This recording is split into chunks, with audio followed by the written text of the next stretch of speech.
करीना कपूर, सैफ আলী খান, তৈমুর আলী খান যে সবাই মিলে একসঙ্গে সপরিবারে কিছুদিনের জন্য ঘুরে এলেন সুইজারল্যান্ড থেকে। তাদের বিভিন্ন সুন্দর সুন্দর মুহূর্ত সুইজারল্যান্ডের করিনা কাপুর শেয়ার করেছেন। সেখানে তাকে অত্যন্ত খুশি লাগছিল।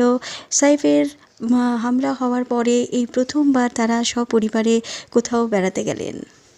সাইফ আলী খানের হামলা নিয়ে করিনা কাপুর খুবই চিন্তিত ছিলেন, তাই সাইফের হামলার পর থেকে তারা খুব সচেতন ছিলেন এবং সুরক্ষিত রাখার চেষ্টা করেছিলেন তার দুই সন্তান তৈমুর আলী খান আর জেকে।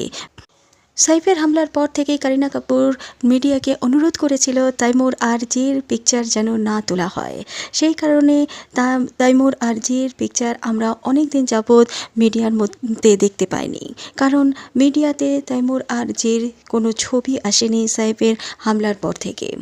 করিনা কাপুর তার পরিবারকে নিয়ে খুবই চিন্তিত ও সচেতন ছিলেন, তাই নানা ধরনের অনুষ্ঠানের মধ্যে দিয়ে কাপুর ফ্যামিলি এতদিন গেছেন। কারণ করিনা কাপুরের ভাই কাজিন আদার জৈনের বিয়ের উপলক্ষে এতদিন তাদের অনুষ্ঠান চলেছে। সেই অনুষ্ঠান কাটিয়ে এবারে তারা সপরিবারে গেলেন সুইজারল্যান্ডে ঘুরতে। করিনা কাপুর বাচ্চাদের নিয়ে বরফের ওপরে যে আনন্দের মুহূর্তগুলো কাটিয়েছেন, সাইফের সঙ্গে যে মুহূর্তগুলো কাটিয়েছেন, সেগুলো সব কিছু শেয়ার করেছেন তার সোশ্যাল মিডিয়ায়।